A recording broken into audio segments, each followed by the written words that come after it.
In his recent cover story with GQ, Robert Pattinson revealed his stealthy strategies he used to dodge the paparazzi. Robert Pattinson was basically a secret agent back in the day. Robert Pattinson is big now, but back in his Twilight days, he might as well have been made of gold because he couldn't go anywhere without the paparazzi following him.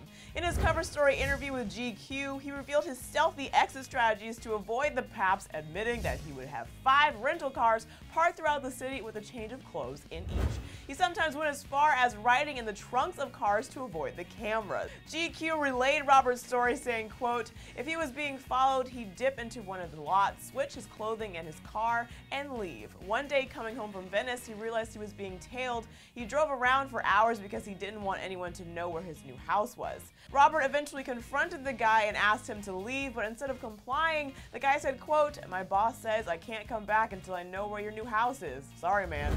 Definitely sounds like that should be illegal." Fast forward years later, Robert is now starring in a film called Good Time, where he plays a bank robber who changes his appearance to go unnoticed in the streets of New York. Much like what he used to do in real life, minus the whole criminal thing.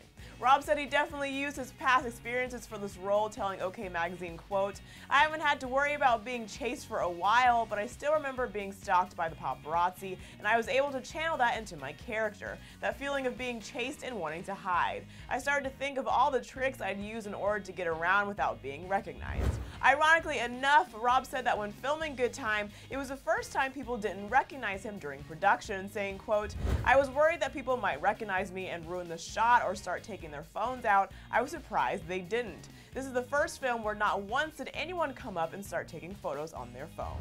And you can see Robert in disguised action when Good Time hits theaters on August 17th. How crazy is it that Rob used to have to go full-on James Bond to avoid the paparazzi? Sound off in the comment section below. Don't forget to subscribe and then click right over here to check out a deleted scene from Riverdale. Thanks for watching Clevver News. I'm your host, Drew Dorsey, and I'll see you next time.